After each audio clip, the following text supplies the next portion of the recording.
Me indica si se escucha, por favor. ¿Me escuchan? Se escucha, pero muy leve, doctorita. Ya, ok. Hola, hola, ahora sí. Hola. Sí, ahora sí. Muchas gracias. Bueno, una vez más, bienvenidos a esta clase eh, y que tengan muy buenas noches. Ya estamos de noche.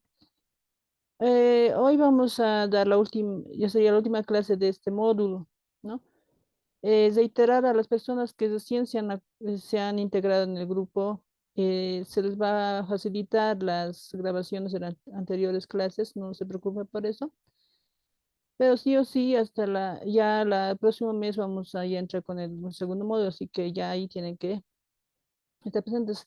Obviamente, no todos, por alguna circunstancia, por problemas, ya sea eh, de internet, la conexión, baja conexión, no siempre se van a conectar. Por eso es que las clases siempre se hace la grabación de las clases, ¿no? Y eso se les facilita. Ahora, en cuanto a la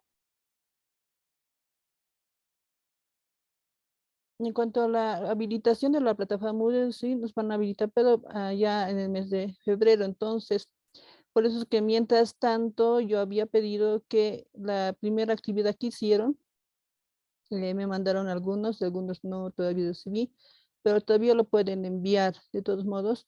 Y a los que recién se han integrado les voy a indicar qué actividades es los que no se les ha indicado que tienen que hacer y enviarlo a mi WhatsApp personal. Ya, entonces estamos con eso ahora. Entonces, ya para ver ahora es el tema que vamos a ver de hoy es sobre técnicas de evaluación y el informe psicopedagógico, ¿no? Que eso son partes muy importantes para hacer una evaluación, ¿no? En este caso, cuando hablamos evaluación en cuanto a los trastornos del aprendizaje, ¿no? Que eso ya en el segundo módulo van a ver ya en sí qué trastornos de aprendizaje existen, más que todo se va a ver el próximo mes, trastornos del neurodesarrollo, ¿no? Ya eso lo va a estar dando otro profesional que es especialista en el aspecto de la parte de educación especial, más que todo. Entonces voy a compartir el material.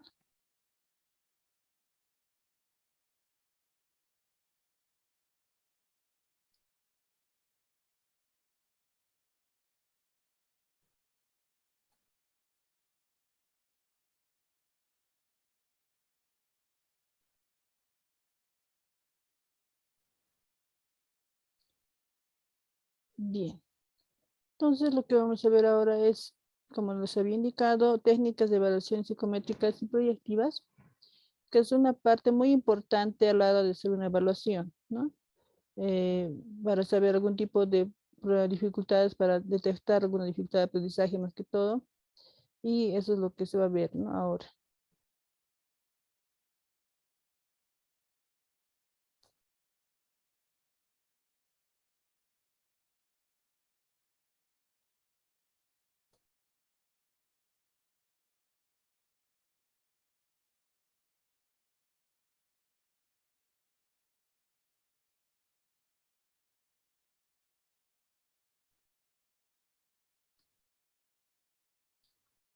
Bien. A ver, ¿qué son las técnicas de evaluación? Técnicas, en este caso, proyectivas, psicométricas, más que todo. Tiene que ver con la medición, ¿no? Es para medir ciertos rasgos personales en psicología y como tanto en psicología y en educación, ¿no? Como en este caso es se está viendo también la parte educativa y se usa mucho de esos instrumentos para medir algún tipo, por ejemplo, cuando tienen un rendimiento bajo, digamos, a nivel escolar. Entonces, de ahí hay varios instrumentos que se puede determinar en qué está fallando, por ejemplo, ¿no? El estudiante, y de eso nos valemos nosotros para usar como un instrumento y medir en qué área puede que esté fallando. Entonces, a través de esas técnicas y procedimientos, se ve más que todo, se evalúa en el plano cognitivo. Como vemos acá, ¿no? Aptitudes, rendimiento, estilo cognitivo, pensamiento. crítico y creativo, ¿no? Suelen ser, digamos, solo utilizados ustedes para medir ciertos aspectos a nivel cognitivo, ¿no? Y que tenga que ver con el aprendizaje, ¿sí? En cuanto a los procedimientos y técnicas de evaluación, seleccionan siempre de forma que puedan dar respuesta, ¿no?, a las cuestiones planteadas. A veces el psicopedagogo, por lo general, digamos, parte de instrumentos que no solamente tengan que ver en el área educativa, porque muchas veces también de alguna manera puede influir la parte psicológica, ¿no? Por eso, como hablamos de psicopedagogo, tiene que ver la parte psicológica como también ver la parte educativa en esta ocasión, ¿no? Esos dos pueden ser especialmente útiles para identificar estudiantes de alto riesgo o estudiantes con discapacidad, por ejemplo, ¿no? Por ejemplo, yo puedo determinar por qué mi estudiante no aprende o por qué, digamos, de alguna manera es muy lento a diferencia de sus compañeros. Uno a simple vista va a hacer su hipótesis, no va a decir, sí, puede ser que este estudiante tenga, no sé, déficit atencional, puede tener esta dislexia, entonces eso, y para saber eso, para saber tener la precisa, hacer un preciso diagnóstico de eso, entonces, por eso es que se necesitan, ¿no?, ciertos instrumentos o pruebas para evaluar y hacer un diagnóstico certero. Al hablar vamos a hablar ahora psicométricas. ¿Qué quiere decir psicométricas? Técnicas psicométricas. Por lo general son de medición, son más que todo más cuantitativos, ¿sí? Es decir, tiene una calificación que se hacen de forma numérica, se mide, digamos, por ejemplo, voy a dar un ejemplo, cuando se mide la capacidad intelectual, por ejemplo, ¿no? Para medir eso, coeficiente intelectual, hay varias pruebas. En esta ocasión me voy a tomar, digamos, como ejemplo, el Goodenough, que es una prueba psicométrica, tal vez, y a la vez proyectiva, porque es cuando se pide, ¿no?, al estudiante o al niño que dibuje una figura humana. Y de acuerdo a eso, cada parte del cuerpo que va a dibujar se va midiendo con puntaje de 1 a 2. A eso se llama psicométricos, que es medible, que se da una calificación de acuerdo a 1 punto, 2 puntos, 0. Entonces, a eso se llama psicométrico, que es medible, ¿no?, que es algo que se puede observar y de acuerdo a eso se va a calificar, ¿no? Son procedimientos que al observar la conducta del sujeto y describe con la ayuda de escalas numéricas, como dice ahí, ¿no? Escalas numéricas, categorías, baremos, ¿no?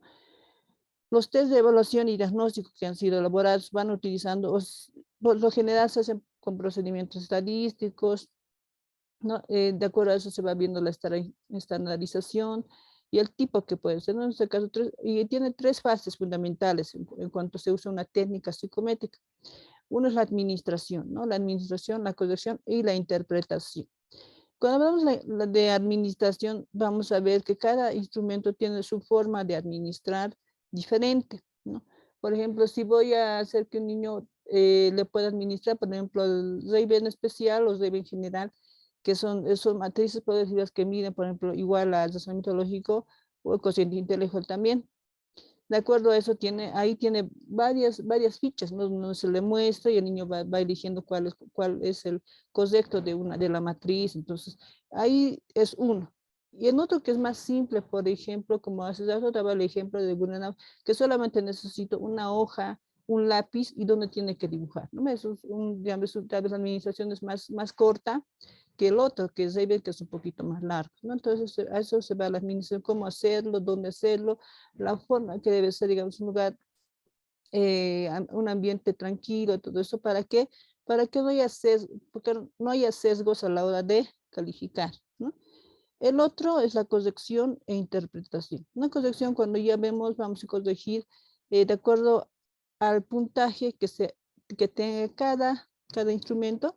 Entonces ahí vamos viendo, sumando y al final se hace la interpretación, ¿no? Un posible diagnóstico, ¿sí? Ahora, como técnicas de diagnóstico, las pruebas psicométricas son instrumentos específicos, ¿no?, que sirven para cuantificar ciertas características de las personas. Es lo que no se quiere saber, ¿no? De acuerdo al niño, digamos, por ejemplo, quiero saber, no sé, el nivel de cociente intelectual del niño, entonces ahí dirá que está por el medio. Por eso es que cuando hablamos de cociente intelectual, en este caso sí vamos a manejar el Raven. Es una prueba que mide ahí se ve pues que si tiene un cociente intelectual, digamos, si saca 50%, digamos, si está en un término medio, si es más del 50% superior al término medio, y si es menos del 50% será inferior al término medio, ¿no? Entonces estoy haciendo un ejemplo a largos rasgos, como más o menos se mide, va midiéndose, ¿no? En cuanto a este caso, cociente intelectual, ¿sí? Ahora, su finalidad de estos instrumentos técnicas psicométricas es más que todo el estudio de las diferencias interindividuales, ¿no? Es para saber, digamos, tal vez si yo quiero hacer la prueba, digamos, esta prueba y tomarlo, hacer un diagnóstico a todos los niños para saber cuál es el nivel de cociente intelectual de cada niño. Entonces ahí vemos y se supone, y va a salir de cada uno es diferente, a veces también es similar, ¿no? Otro es la clasificación de las personas o grupos en categorías, ¿no? La finalidad, el contraste de la hipótesis y la predicción del rendimiento, entre otros. Entonces, eso más que todo es la finalidad de una técnica, en este caso psicométrica, ¿no? Para saber, para confirmar, digamos, a veces yo he visto a través de la observación que hice, sí tenían una cierta hipótesis, una predicción de que sí el niño puede que tenga ese tipo de dificultad o trastorno de aprendizaje. Entonces, a través de una prueba que sea más certera, ha salido resultados y es positiva, entonces ahí va un contraste, ¿no? De que puede confirmar de que sí tiene ese problema, ¿no? Ahora, ¿cuáles son las características de las técnicas psicométricas? Cualquier test ha de reunir como mínimo tres cualidades, ¿sí? Básicas y fundamentales. Una, ser fiable. Dos, ser válido. Y tres, estar tipificado, ¿no? Y vamos a ver qué quiere decir fiable. O sea, la fiabilidad no es que todo un test indica el grado en que los ítems del test estén libres de error, ¿no? Por tanto, se le puede definir como la exactitud de lo que una prueba mide y determina la característica de la persona, ¿no? No, la fiabilidad, por ejemplo, ¿y cómo se hace que es fiable? Es para hacer un test o de tests, ¿no? Yo, por ejemplo, digamos, hoy voy a tomar una prueba, no sé, pues, se me ocurre tal vez una prueba de lenguaje cuantitativo, que son preguntas en dos niveles, ¿no? En nivel 1 y nivel 2. Entonces yo le voy a tomar a un niño de 7 años, porque es para niños 7 años, le toman la prueba, ¿no? Entonces saco los resultados, resulta que está bueno, bien en uno y en uno está mal. Entonces para que sea fiable se toma o se calcula la misma prueba, el mismo sujeto en otro tiempo, en otro momento. O sea, para tomar una prueba, o por segunda vez, si lo queremos ver así, se tiene que esperar por lo menos 2 semanas, ¿no? Para luego tomar, para saber si de alguna manera puede, digamos, coincidir los resultados, puede haber una relación, como estamos viendo acá, ¿no? Una correlación entre las dos puntuaciones obtenidas. Entonces, para ver si hay una correlación, casi tienen la misma relación, entonces sí podría verse de que la prueba es fiable, ¿no? Tiene una alta correlación, indica que el test o la prueba es fiable. Entonces, la fiabilidad, la consistencia interna definida en este caso como el grado en los ítems, se compone en el test, mide todos lo mismo, digamos, ¿no? El coeficiente de consistencia interna puede medirse de forma diversa en este caso, ¿sí? El indicador más común es el coeficiente de alfa de Cronbach, que es un término, bueno, en este caso es un estadístico, ¿no? Que proporciona un índice de la correlación media entre los ítems de la escala, ¿no? Entonces, para que mi prueba tal vez sea fiable, en último caso puedo usar este estadístico y tiene que salir más o menos un valor que oscila entre 0 a 1, ¿ya? Ahora, hasta 1. Y en esos valores, si digamos sale un 1, entonces quiere decir que mi prueba es válida o es fiable, ¿no? Entonces, a eso va, es una forma de hacer de que la prueba sea válida también. Entonces, la validez es la característica más importante del test, ¿no? Un test es válido cuando mide aquello que se pretende medir. Pues, por ejemplo, yo quiero medir, digamos, la inteligencia, ¿no? Debo estar seguro de que el test que debo seleccionar esté midiendo precisamente la inteligencia, ¿no? No puede medir otro que no sea parecido. Tiene que ser uno que realmente tenga ítems que tenga que ver con la inteligencia, ¿sí? Y no cualquier otro, bueno, como dice ahí, ¿no? O como por ejemplo la actitud verbal, no tiene mucho o no es muy directo para medir la inteligencia, por ejemplo. Ahora, los tipos validez que se manejan puede ser la validez de contenido, la validez de criterio y la validez de conducta. Ahora, ¿qué es la validez de contenido? Se refiere más que todo al grado en que los ítems del test representa el universo, ¿no?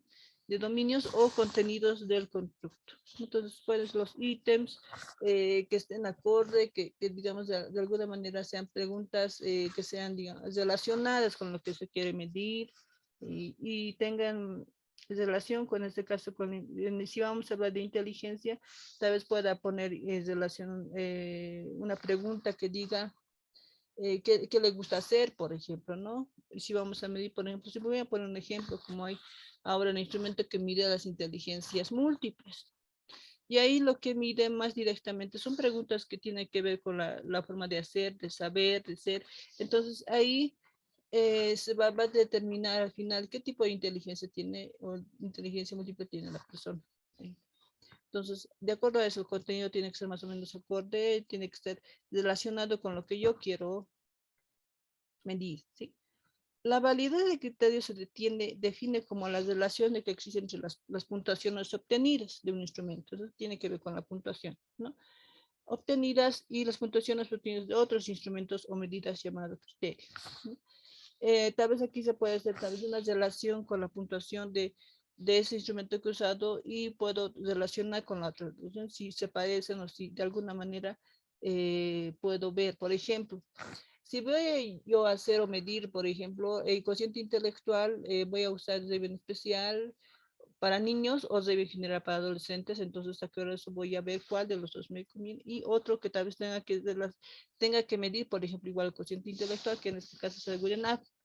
Y de acuerdo a eso puedo hacer tal vez una comparación, ¿no? Si de alguna manera sale lo mismo o no sale lo mismo, digamos, el resultado. La validez de constructo permite a los orientadores, en este caso, hacer inferencias, o sea, precisas en base a las puntuaciones obtenidas por los sujetos en el test. No existe un solo índice en este caso, ¿no? Puede implicar someter a prueba hipótesis relacionadas con la naturaleza del constructo. Por ejemplo, puedo verificar si el sujeto inteligente es el que mejor se adapta o el que mejor rinde ante determinado tipo de tareas, ¿sí?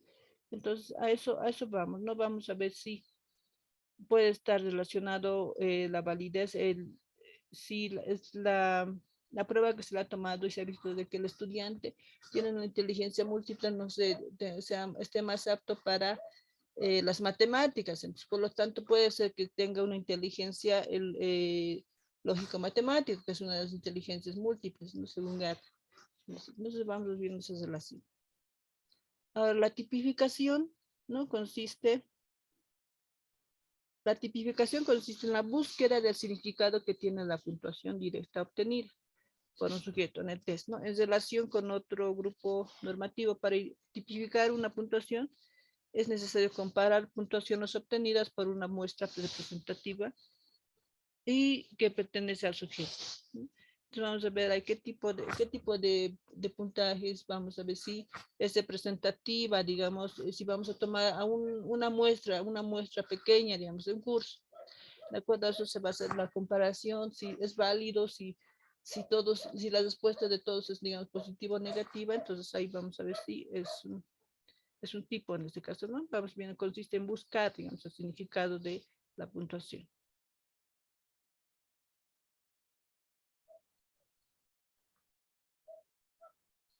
La clasificación de las técnicas psicométricas, ¿no?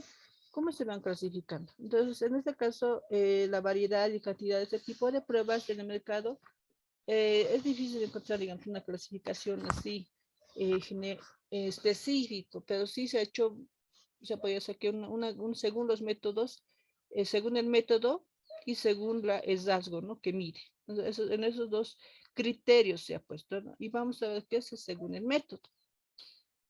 Los test se pueden clasificar según el método en test psicométricos que se ajustan a normas cuantitativas y hacen referencia a características psicológicas concebidas como unidades más o menos independientes. El resultado es una medida, ¿no? Eso, como vemos, es algo que se puede medir, observar. ¿no? Y otro es, según el método, los test proyectivos, que se ajustan fundamentalmente a normas cualitativas, es que es lo contrario que el otro, ¿no? Y haces referencia a la personalidad total. Según el rasgo, pueden medir lo siguiente, ¿no? El test de rendimiento, que tiene como finalidad detectar los conocimientos que ha adquirido una persona en relación con los que tienen las otras personas en la misma población, ¿no? Como es, digamos, el rendimiento, en este caso, el rendimiento académico, el rendimiento en cierta área específica, tal vez, ¿no? El rendimiento en las matemáticas, en el lenguaje, dependiendo, ¿sí? Y hay varias clases de rendimiento, porque test de diagnóstico, por ejemplo, identifica los puntos fuertes, débiles en un área determinada, ¿no? Y en un test específico puede medir el rendimiento de un dominio concreto. Vamos a ver aquí en dominio concreto, estamos viendo, no sé, las matemáticas, ¿no? Tal vez dominan más ciertas operaciones básicas, no tanto si tal complejas, o la lectura o la ortografía, por ejemplo, también como vamos a ver ahí, ¿no? Las baterías evalúan el rendimiento en varias áreas o dominios. Cuando hablamos de baterías, voy a dar ejemplo a un test que es el TEPSI. Por ejemplo, el TEPSI es un test que mide el desarrollo psicomotor y por lo general eso se da o se aplica a niños de 2 a 5 años, ¿no? Estamos viendo que son niños menores y uno que ya están entrando a la etapa preescolar. ¿Y qué es lo? Y cuando hablamos de batería, ahí miden, tienes, por ejemplo, 3 subtests. Lo que mide ese test es el lenguaje, la coordinación motora y, y la coordinación general, ¿no? Entonces, de acuerdo a eso se va viendo el lenguaje, para se hace ciertas preguntas relacionadas con objetos, por ejemplo, reconocer objetos, todo eso, ¿no? La coordinación motora puede ser que haga algunos ejercicios con los pies, con las manos, incluso la motricidad fina, en este caso con los dedos, ¿no? Entonces, y a eso se llama batería, ¿por qué? Porque comprende varios subtests en un solo test, ¿no? Y mide varias áreas, como es acá estamos viendo, y también tiene que tener varios materiales, ¿no? Y entonces eso es lo que doy un ejemplo.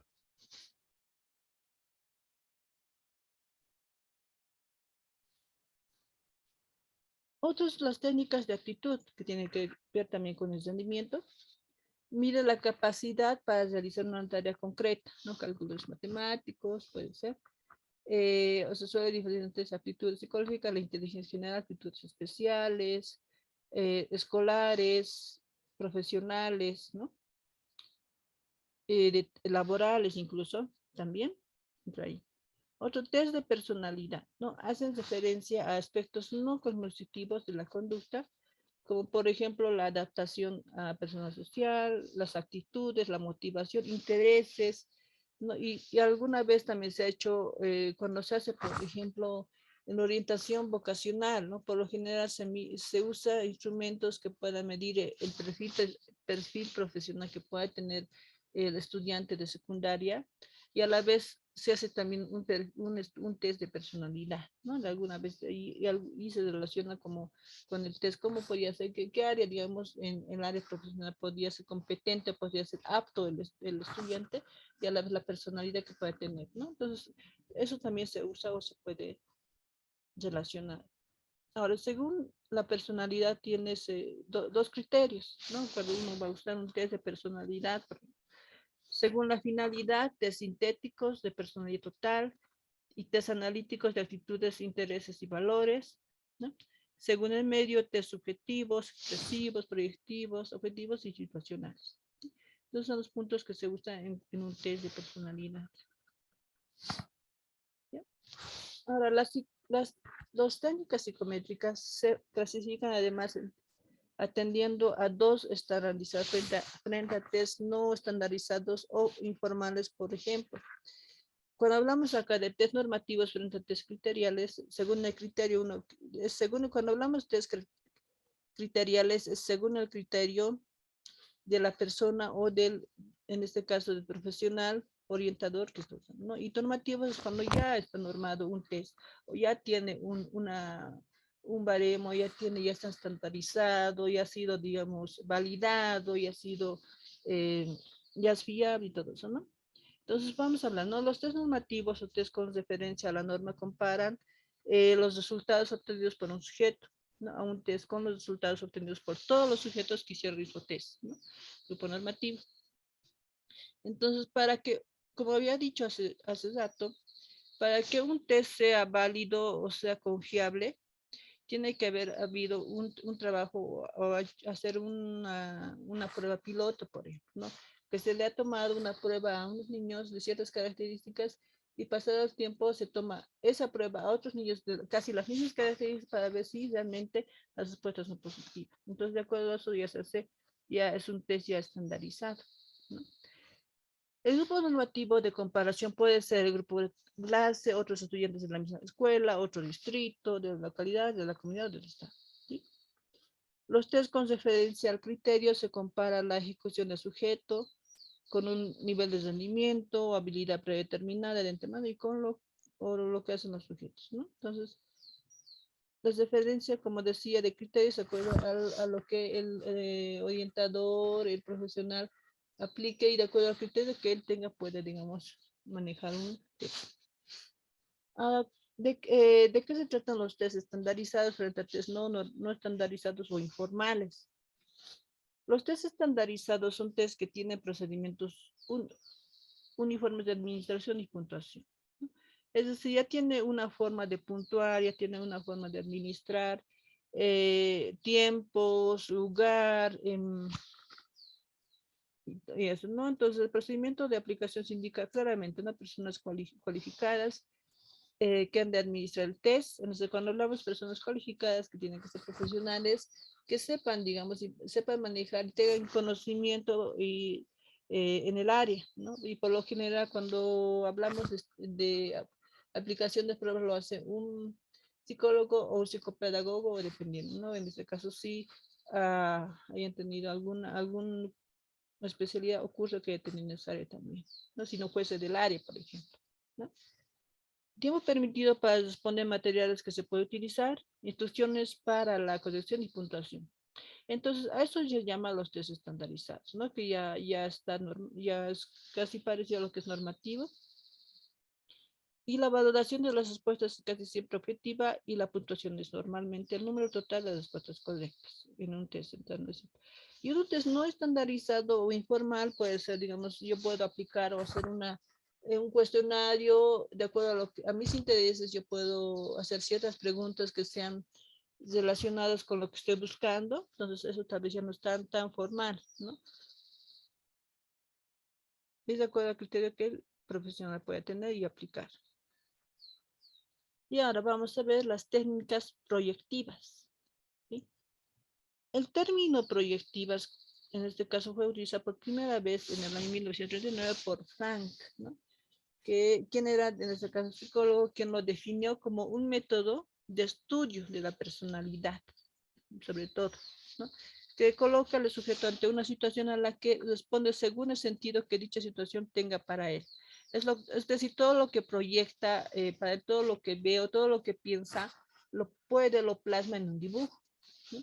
Y como vemos ahí, en ese caso, ¿no? En la figura, por ejemplo, estamos viendo la figura de la persona, de la casa, desde la casa, las figuras que estamos viendo de colores desde el T de Social, entonces todos esos son proyectivos, ¿sí? Y las técnicas proyectivas se basan en la teoría psicológica de la proyección, ¿no? Que asume que cada persona tiende a manifestar y evocar de alguna manera verbal o gráficamente, por ejemplo, ¿no? Porque gráficamente porque va dibujando todo lo que, digamos, el profesional, psicólogo, psicopedagogo le diga que puede dibujar, digamos, dibujar una persona o dibujar la familia, por ejemplo, desde la familia, ¿no? Que tiene que ver muy importante la relación familiar, que es muy importante un test que mide más que todo la relación familiar que pueda tener la persona que está siendo evaluada, ¿no? Y ahí, cuando hablamos gráfica, entonces va dibujando, y verbal es cuando ya se le hace ciertas preguntas de acuerdo a cada instrumento que tenga ciertas consignas, entonces se va viendo, ¿no? Sus sentimientos, ideas, deseos y conflictos, ¿no? Estas técnicas se ajustan más que todo a normas cualitativas, ¿no? Y requieren una formación más profesional específica en particular, más que todo es clínico, ¿no? Debido a las grandes dificultades para su interpretación, ¿sí?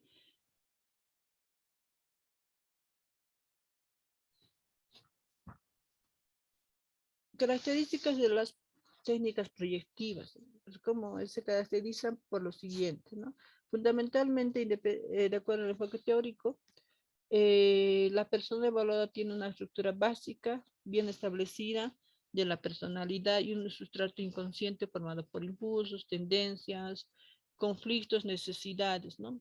La exploración de esta estructura se hace más bien a través de respuestas de los sujetos, ¿no? Una vez que, bueno, la persona que va a ser evaluada por lo general, sí, digamos, tiene alguno o es remitido a un psicólogo porque sí tiene algún problema, aparte de que sí puede tener un problema a nivel de el colegio, no estamos hablando de un niño o adolescente, algunas veces sí se lo puede hacer una prueba psicométrica, pero también puede ser proyectiva, y en este caso cuando hablamos a nivel emocional, porque ese estudiante puede que tenga un problema, no solamente es de bajo rendimiento, ¿no? Por así decirlo, sino también puede deberse a una causa de tipo emocional. Por eso es que muchas veces los psicopedagogos nos valemos de ciertos instrumentos que en este caso son proyectivos, que por lo general se usa más que todo el test de la familia. ¿Para qué? Para saber más o menos cómo está la relación del niño o el adolescente con la familia. De que de alguna manera eso puede inferir en el bajo rendimiento que tenga a nivel de colegio. ¿Sí? Entonces es muy importante saber eso. Otro, la organización de la estructura de la personalidad hace necesarios, en este caso, diversos niveles de profundidad del análisis que se puede hacer, todo eso. También hay unas relaciones en los aspectos no observables que integran la estructura de la personalidad, las manifestaciones conductuales observables del sujeto. Por ejemplo, hay otro punto muy importante saber, es que cuando se hace una evaluación, en este caso a un estudiante, por lo general también se debe ver cómo es el estudiante cuando entra, cómo se sienta, cómo está anímicamente, ¿no? Entonces todo eso nos ayuda mucho, ¿no? Para ver cómo está la conducta del niño, cómo está anímicamente, si se siente bien para hacer la prueba, por lo general, para hacer el tipo de pruebas, la persona tiene que estar tranquila, no puede, no, emocionalmente tiene que estar tranquila, no puede estar, digamos, llorando, porque no va a servir de mucho hacer esta prueba, cualquier prueba, ya sea psicométrica, ya sea proyectiva, ¿sí?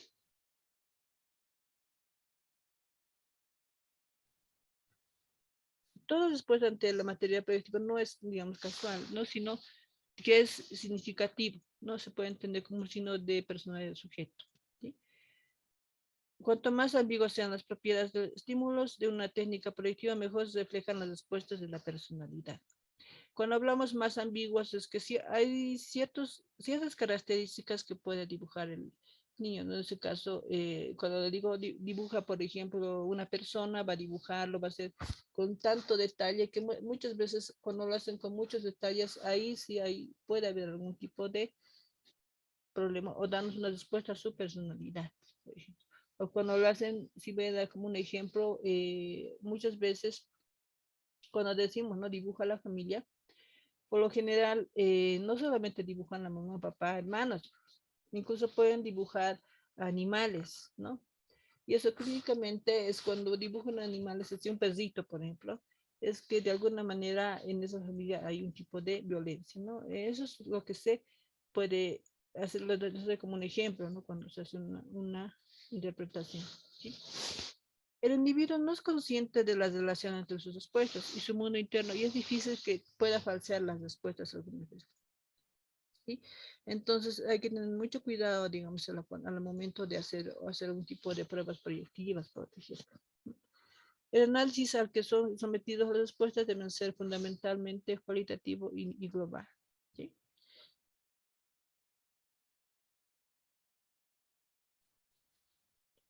La clasificación de las técnicas proyectivas, aun cuando los supuestos básicos mencionados son características, técnicas proyectivas, no se puede hablar de un grupo homogéneo de procedimientos, ¿ya? Es más que todo una variedad de pruebas que tengan una asociación, interpretación, manipulación y elección. Y se puede clasificar en 5 grupos. Técnicas estructurales, ¿no? Cuando el material visual de escasa estructuración que la persona ha de organizar diciendo que ve aquello lo que se puede parecer, por ejemplo, cuando uno, voy a dar un ejemplo, ¿no? Cuando se le muestra las tarjetas, que en este caso es el test de Zochar o la técnica Zochar, que son las figuritas que vemos ahí de colores. Entonces, el sujeto ahí de pronto va a ver, para él lo primero que va a captar, ¿no? Entonces, lo primero que capta es la nota, no se le puede decir no es, o sea, cuando no se le puede corregir, ahí solamente se nota lo que él ve, ¿sí? O sea, se ve es una técnica estructural. Cuando dibuja, por ejemplo, también, ¿no? Va dibujando, va borrando, y a veces el niño o el adolescente pregunta, no, pero no sé dibujar, ¿no? No, y ahí le dicen, no, bueno, no importa que no sepas dibujar, solo dibuja y es solo una forma, un ejercicio nada más. Entonces ahí no importa que lo haga perfecto, no nos interesa, ¿no? Solamente que dibuje y nada más. Técnicas temáticas, ¿no? Materia visual con varios grados de estructuración formal, de contenido humano o para humano, sobre las cuales el niño pueden hacer una historia, por ejemplo, los test de percepción temática o el TATS, como se conoce, ¿no? En psicología, donde son varias imágenes, ¿no? Imágenes que se le muestra a la persona y él tiene que hacer una historia de esa imagen, ¿no? Narrar una historia de acuerdo a lo que a él le venga en ese momento. ¿Sí? Entonces es una de las técnicas temáticas. La técnica expresiva consigna verbal o escrita de dibujar una o varias figuras, ¿no? Como por ejemplo estamos viendo ahí el dibujo de la figura humana, de la familia, del árbol, de la casa, etc.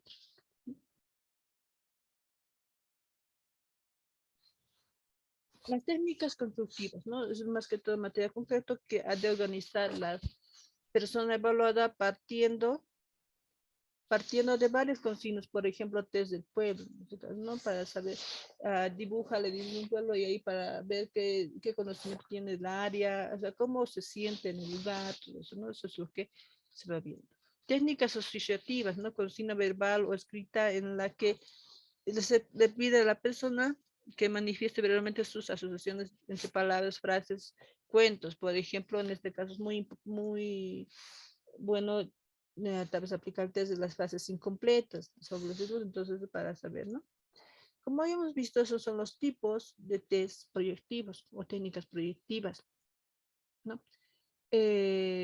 No tienen, no, en este caso, no tienen respuestas correctas o incorrectas, ¿no? Como pues suele suceder para tomar, por ejemplo, una prueba psicométrica donde sí hay correctas y incorrectas, donde ahí sí se cuantifica y aquí más que todo solamente nos interesa ver la estructura y ahí se hace el análisis cualitativo, nada más, ¿no? Y su formato y se va expresando su propia personalidad, ¿no? Hasta ahí, no sé si tienen alguna pregunta hasta acá, hasta las técnicas proyectivas, luego vamos a continuar con el informe psicopedagógico. ¿Tal vez alguna pregunta hasta acá?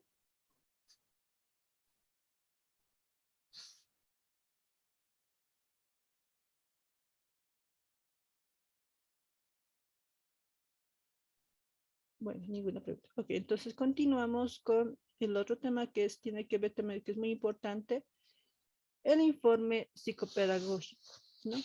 Después de haber tenido, digamos, técnicas, haber conocido tal vez algunas técnicas de evaluación que uno puede usar para hacer un diagnóstico, ya viene la parte que es la parte casi final, que en este caso es el informe psicopedagógico, ¿sí?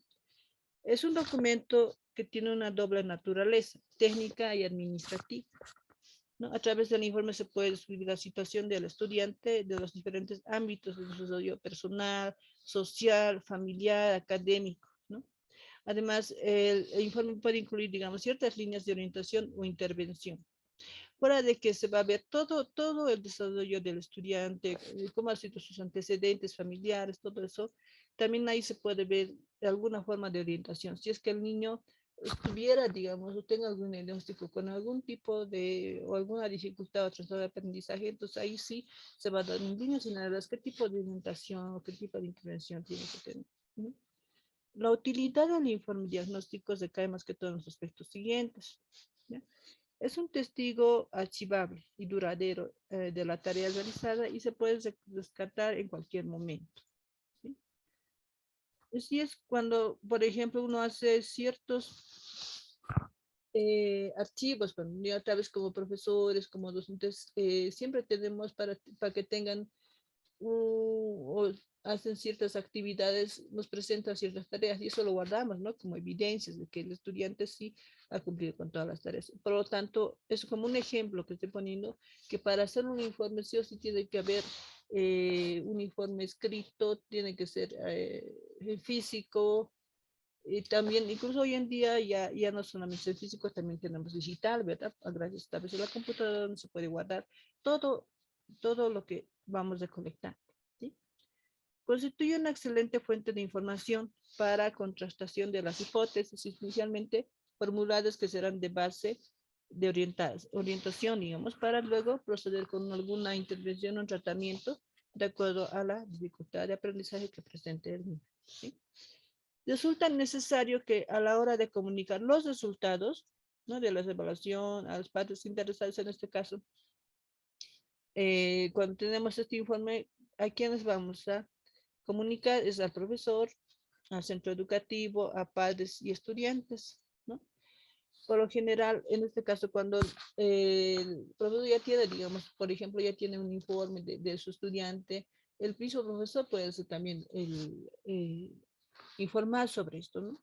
¿No? En el centro educativo, tal vez a los que tienen, por ejemplo, sus comisiones, por ejemplo, académicas, y decir, no, sí, este niño está, bueno, con este problema y necesitamos que se debe apoyar, entonces ahí los profesores de ahí, los padres, y de ahí comunicar a los padres y a los estudiantes. Obviamente, en este caso, al estudiante que está con este problema, ¿no? Es considerado un documento legal dado que se puede apoyar en futuras decisiones jurídicas y por lo general es también legal, ¿no? Cuando está firmado por un profesional también. Por eso, ¿por qué? Porque de alguna manera posiblemente pueda darse casos, ¿no? De que el niño en cuestión tenga alguna dificultad de aprendizaje, ¿no? Y de acuerdo a eso pueda pasar y pueda suceder que le hagan bullying en la escuela por ese problema. Y pasa, ¿no?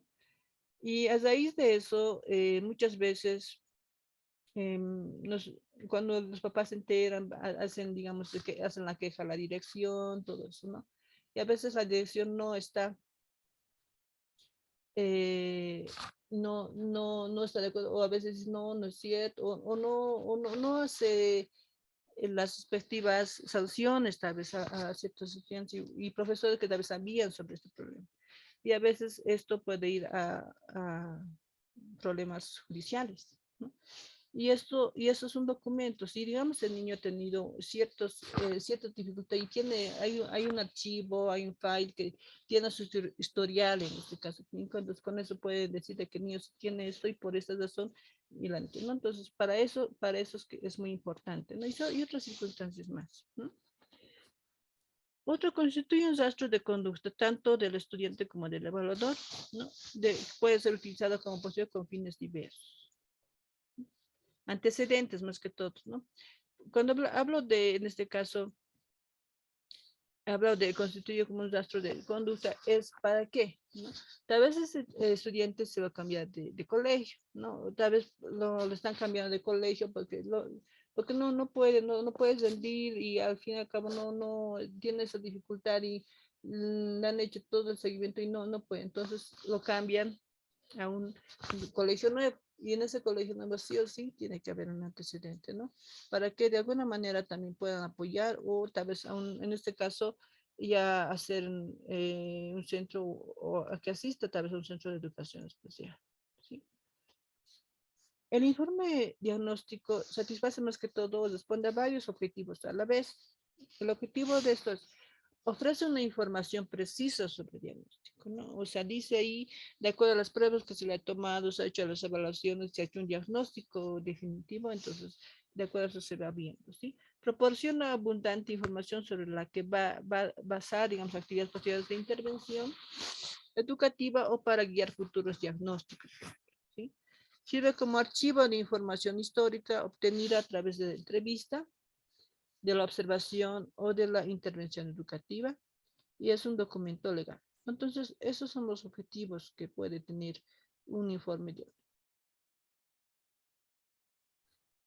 Ahora, ¿cuáles son las características del informe? ¿No? Las características son las siguientes, ¿no? Puede servir como vehículo, como documento científico, como vehículo de comunicación y puede ser... Cuando hablamos como un documento científico, este es un informe que es producto de un proceso que va ajustándose a ciertas normas a través de las cuales se ha obtenido algunos resultados de los que se derivan una serie de acciones que pretende dar, digamos, respuestas a objetivos previamente formulados, ¿no? Es un documento, claro, ya tenemos ahí, aparte de que es un documento científico, puede valerse, por ejemplo, de ciertas pruebas. ¿Por qué es un científico? Porque se ha ajustado a ciertas normas, se ha ajustado a ciertos instrumentos que se ha utilizado y todo eso. A eso se va, ¿no? O que se ha hecho o que se ha confirmado una hipótesis que tal vez tenía el profesor o la profesora del estudiante y de acuerdo a las pruebas que se ha hecho, entonces se convierte en un documento científico. En este caso, con el informe como vehículo de comunicación, es que el informe puede ser considerado como el medio más importante de comunicación de los resultados, ¿no? De evaluación. Por lo tanto, no solo tiene que ser un elemento transmisor de información, ¿no? Sino un elemento que ha de ser comprensible para las personas y a quienes va dirigido, ¿no? Cuando comunicamos, por ejemplo, un informe en este caso, vamos a comunicar en este caso a los papás, ¿no? Tenemos que ver la comunicación o el lenguaje que se tiene que usar con los papás, porque no podemos usar términos técnicos, ¿no?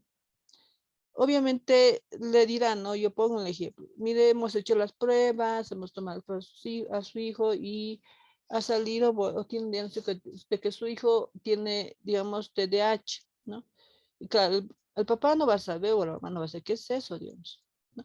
Y ahí sí hay que explicarle, ¿no? Decirle, sabe que su hijo sí tiene este problema, por eso es que no puede atender a clase, no tiene falta de está desconcentrado, no atiende a las clases, se mueve de aquí para allá, y ese es un problema, y ese es el trastorno que tiene, y por lo tanto se le puede dar ciertos apoyos, cierta intervención, en este caso tratamiento, que por lo general cuando hablamos de TDAH es un tratamiento farmacológico psicoterapéutico. Entonces, de acuerdo a eso, ¿no? Entonces ahí se le va explicando, ¿no? De qué se trata tal diagnóstico que sacado, se le ha evaluado al estudiante, ¿sí? Utilidad del informe, en este caso, ¿no? Para que un informe sea útil, ha de responder a los objetivos planteados, ¿no? Al principio del proceso de diagnóstico, tal vez mi objetivo era saber eh, qué problemas el estudiante, por qué, digamos, no puede leer, por qué no puede escribir, entonces quiero saber cuál es el problema que ponemos, ¿no? Se han de evitar formulaciones genéricas y aplicables a la mayor parte del alumnado, no usando conceptos que fácilmente puede degenerar y etiquetar a los diagnósticos y discriminar, por ejemplo, ¿no? Entonces tiene que ser objetivos planteados, entendibles, que no sean discriminatorios tampoco o etiquetantes para los niños, ¿no? Por ejemplo, por lo general, cuando un niño digamos, si lo vamos a ver, autismo, por ejemplo, ¿no? El autismo, por lo general, el niño es callado, está ausente, así, y por lo general a veces se la etiqueta con ciertos apodos, ¿no? Se le pone y no debería ser así, de acuerdo al mismo que se hace caso, y eso estaría como algo discriminatorio, como en este caso, ¿sí? Todo informe diagnóstico tiene que ser contrastable, comprensible y útil, ¿no? El informe ha de constar de los aportes siguientes, por ejemplo, la identificación del orientador, en este caso del profesional, objetivos de la evaluación, identificación del sujeto o de los sujetos evaluados y del en este caso, de acuerdo al caso, técnicas aplicadas, ¿no? ¿Qué técnicas se van a aplicar? Ya sea psicométricas, proyectivas, ¿no? Procedimientos, seguido cómo se va a proceder, resultados obtenidos de las técnicas, conclusiones y recomendaciones.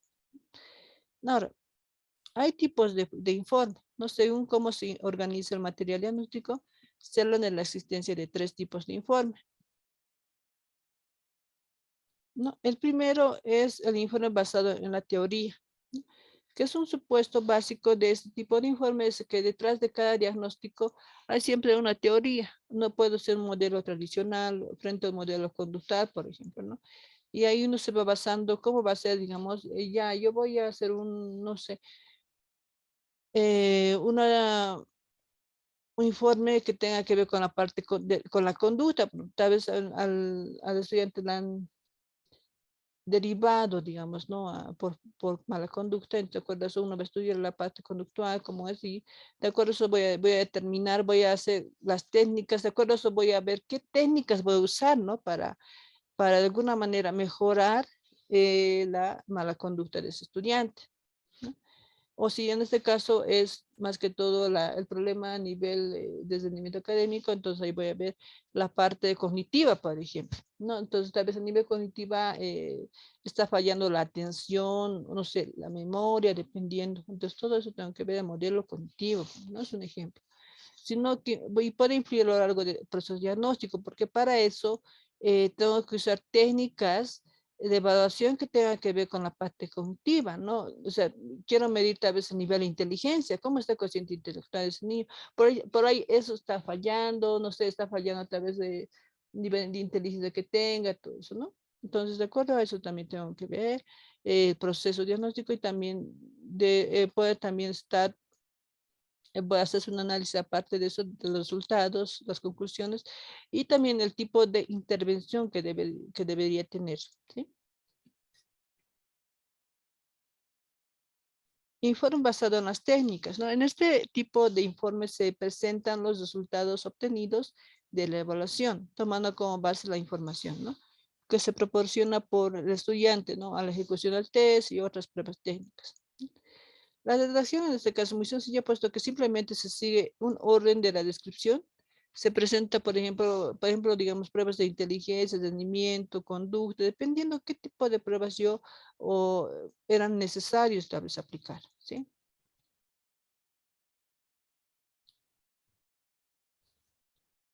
Y el informe basado en el problema, ¿no? Ese tipo de informe se redacta en función a las cuestiones u objetivos planteados por el, en este caso cuando hablamos de emitente, en este caso es por el profesional, ¿no? El informe basado en la descripción del problema es útil, ¿para qué? Más que todo para saber las necesidades de la persona diagnosticada, para saber, digamos, qué es lo que, qué problemas realmente está pasando, por qué problema está pasando el estudiante, ya sea un problema a nivel de rendimiento escolar, a nivel emocional, conducta, ¿no? Y de acuerdo, según el modelo de Webb, se integran 4 componentes básicos en este tipo de informe, ¿no? Basado en el problema. Datos básicos, ¿no? Biográficos, análisis clínicos, examen de funcionamiento intelectual, de la personalidad, ¿no? Esos son los datos básicos que debe tener, ¿sí? Lista de problemas, tal vez, ¿no? Trastornos médicos, ambientales, conductuales, que han sido puestos manifiesto a través de los datos básicos, ¿no? Tal vez ahí, por lo general, cuando se va a una consulta médica, digamos, normal, preguntan, ¿no? Si tiene o padece alguna otra enfermedad, entonces a eso se va basando eso, ¿no? ¿Qué tipo de enfermedad puede tener? O antecedentes familiares, ¿no? Tal vez familiares que, por ejemplo, hayan tenido algún tipo de dificultad o trastorno de aprendizaje, y que hay algunos que sí pueden ser hereditarios, por ejemplo, como el autismo y el TDAH, que son sí o sí son en un 50% hereditarios. Formulación de un procedimiento para la intervención con cada uno de los problemas enumerados. Seguimiento, ¿no? En este caso, registro de los datos que se vayan recogiendo sobre los cambios producidos, ¿no? La principal ventaja es que los problemas y su tratamiento se hacen claramente explícitos, ¿no? Además de ser un informe comprensible y útil para profesionales y una formación psicopedagógica extensa. Entonces, estos son, ¿no? Estos los tipos de informes que por lo general se usa más este informe que es del informe basado en el problema, ¿no? Por lo general vemos los datos básicos. Cuando hablamos básicos estamos viendo identificación, en este caso del estudiante, fecha de nacimiento, edad, año de escolaridad, se pone acá, para eso los biográficos, ¿no? Estamos hablando también la relación, y si vive con los papás, no solo vive con un papá, dependiendo, ¿no? Entonces, y análisis clínicos, examen, en este caso, cuando los análisis clínicos estamos viendo, voy a ver el historial eh, familiar también, el estudiar el desarrollo cuando nace, cómo ha sido el nacimiento, ¿no? Entonces, son puntos que son muy importantes tener y saber, tal vez, alguna vez las raíz del problema, ¿sí? Ahora, el autor Fernández Ballesteros propone estructurar el contenido del informe independientemente del enfoque adoptado, ¿no?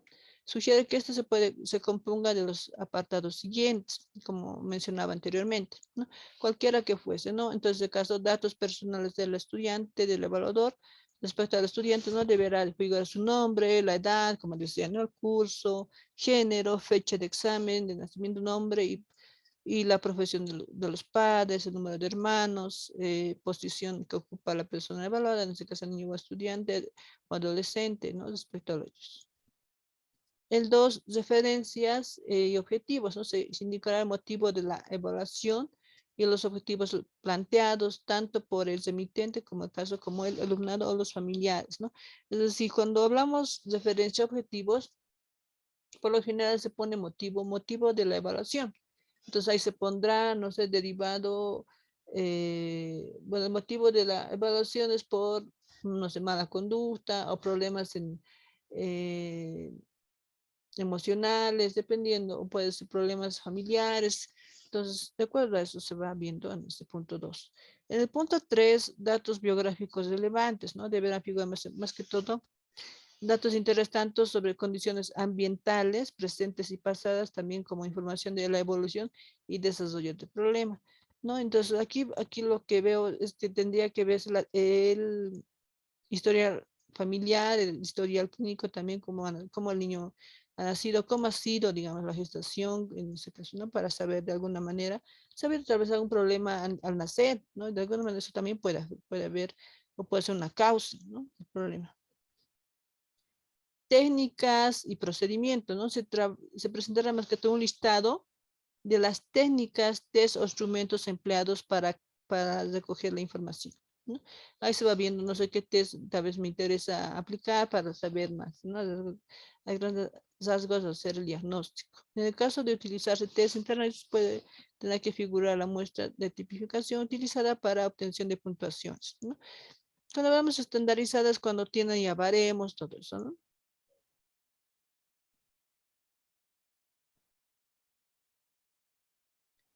5, ¿no? Conducta durante la exploración. Entonces, ahí, como tú mencionaba, muy importante ver cómo está la conducta, cómo está anímicamente el niño, adolescente o la persona que se está evaluando, ¿no?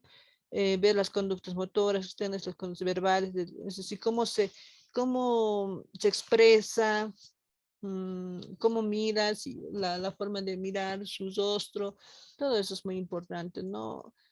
Así como el grado de colaboración, digamos, es colaborativo o no, es calladito, no habla mucho, persistencia, tolerancia a las pruebas y a la situación, ¿no? Entonces, todos esos puntos muy importantes también ponerlo en el informe, ¿no? 6, integración de los resultados, ¿no? Se presentará más que todos los datos obtenidos y los hallazgos fundamentales en los diferentes ámbitos evaluados, ¿no?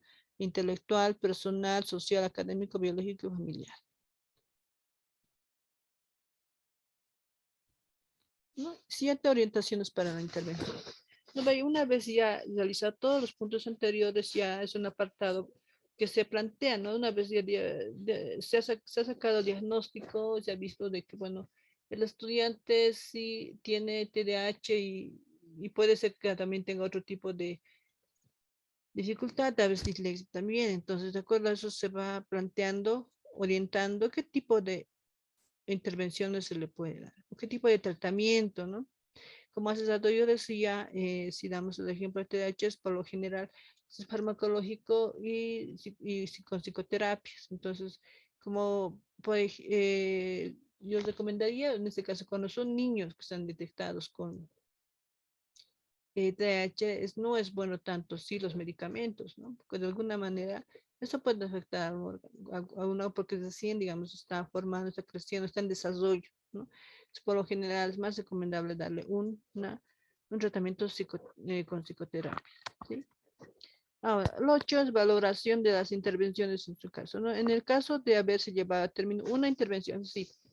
En el punto 7, si se ha orientado a hacer un tratamiento, tal tratamiento, digamos, no sé, una terapia cognitivo complementar, conductual, dependiendo, ¿no? Y se ha hecho un seguimiento. Valoración en este caso tiene que ver con el seguimiento, ¿no?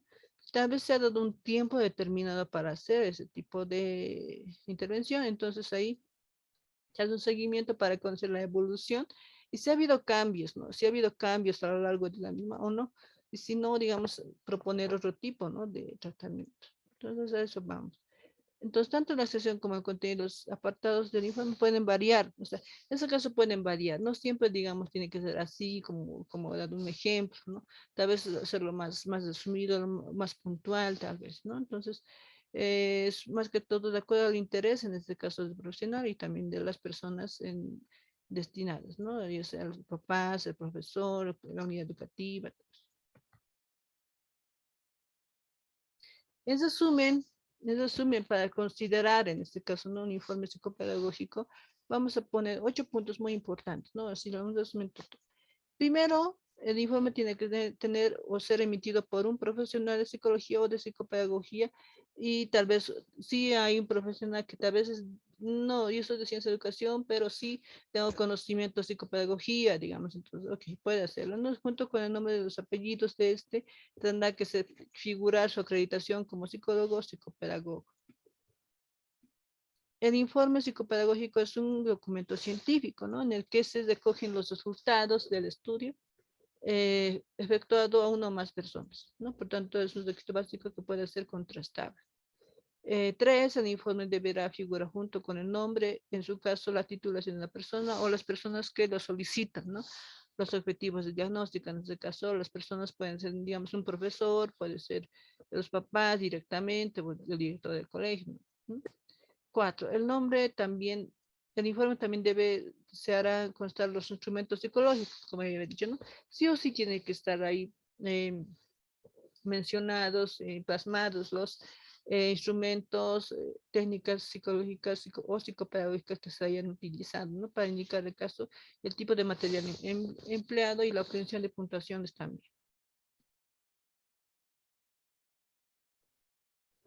En el informe se comentarán, digamos, aquellas conclusiones que den respuesta a los objetivos planteados, ¿no? Bien sea el diagnóstico, orientación, selección o tratamiento, ¿sí?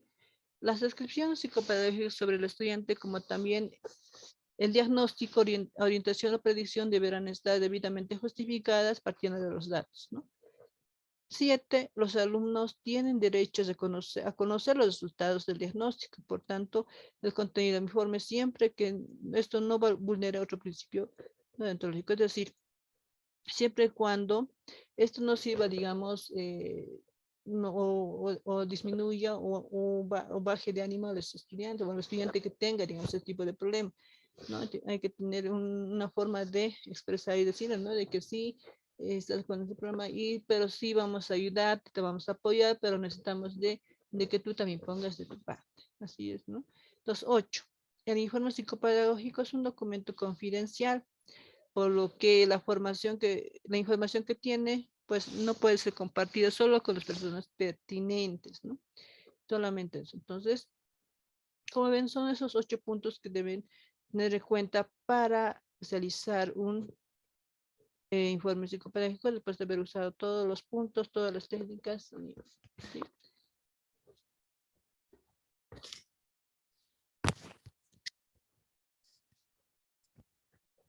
Bien, entonces Voy a mostrarles a continuación un pequeño video que es más que todo habla sobre las técnicas, más que todo técnicas de evaluación. ¿Sí?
Bueno, buenas. Hasta acá habríamos pasado con la clase, habíamos culminado. Tal vez tuvieran alguna pregunta, alguna duda.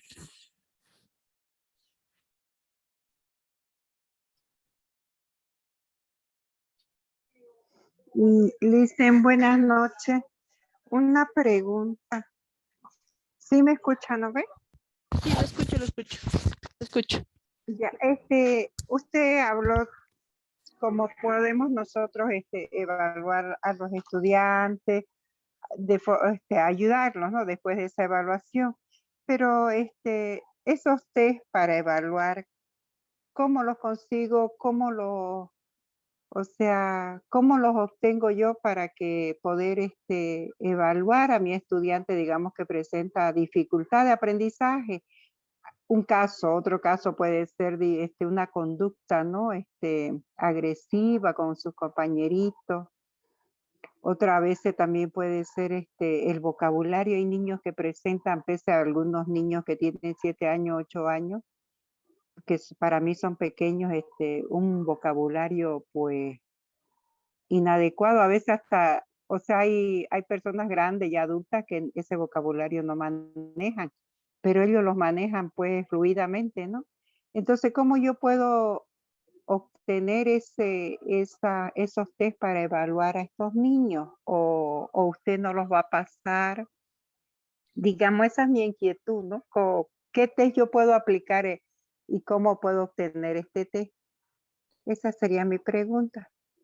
Ya, dependiendo qué es lo que quiere evaluar, me decía para saber, por ejemplo, la agresividad, en ese caso de por qué es agresivo, es, tiene que ver con la conducta, ¿no? Por lo tanto, para evaluar eso se puede hacer un proyecto o se puede aplicar un test proyectivo, que en este caso yo había dicho algunos, que es el test de la familia o el test de la figura humana, ¿no? Para saber en qué, por qué el niño es así agresivo. ¿Por qué digo de la familia? Por lo general puede haber problemas a nivel familiar, por eso es que es muy importante aplicar esa prueba y esa prueba es más que todo, se lo puede, es una prueba fácil de obtenerlo bueno, en mi caso podría sí facilitar si quisiera saber eso, ¿no? O tal vez quiero saber si por qué mi hijo, bueno, tiene un problema de rendimiento académico, por ejemplo, entonces hay otras pruebas también para saber, dependiendo la edad también, es que hay pruebas que tienen un rango de edad para aplicar. Por ejemplo, hace rato les mencionaba el test Zeiben, Zeiben especial y Zeiben general, que son dos test que más que todo miden el cociente intelectual, ¿no? Y el especial es para niños, que se aplica de niños de 5 años a 11 años, y el general, que es más que todo de 12 años adelante, ¿no? Adolescentes y personas ya adultas. Entonces, de acuerdo a eso, y yo tendría que saber qué instrumentos tal vez quieren que se les facilite para que puedan aplicarlas, ¿no? Es eso, específicamente para quiénes, qué edades y cuál es el problema que se quiere evaluar, digamos. En esta ocasión, el diplomado no es, digamos, el diplomado relacionado con los test psicopedagógicos. Más que todo lo que se va a aprender acá es conocer más a profundidad los trastornos de aprendizaje que hay, de alguna manera qué instrumento se puede aplicar, dependiendo qué trastorno de aprendizaje se va a ver también, ¿no? Pero por mi lado no había problema, digamos, si quiere que le facilite algún tipo de instrumento, le puedo facilitar, no hay problema.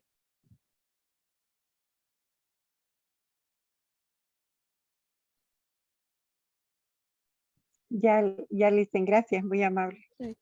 Verónica, ¿tenía alguna pregunta? Sí, licenciada, buenas noches. Buenas noches. Licenciada, compañeras, buenas noches. Licen, tengo tres preguntas. La primera, en lo último que usted decía, considero que los instrumentos lo vamos a conocer en el segundo módulo, licenciada. Los instrumentos que nosotros vamos a utilizar para poder evaluar las dificultades de aprendizaje, ¿sí? No, en el segundo módulo que se va a llevar se va a conocer cuáles son los trastornos del neurodesarrollo, o sea, trastornos como en este caso qué es la discapacidad intelectual, va a haber trastornos de la comunicación, no así, o sea, no, no se va a llevar instrumentos, o sea, netamente instrumentos, no, solamente se va a conocer los trastornos, qué son, cuáles son las causas, cómo se van, es eso lo que se va a llevar en el segundo, en el tercer módulo y al final es la forma de, digamos,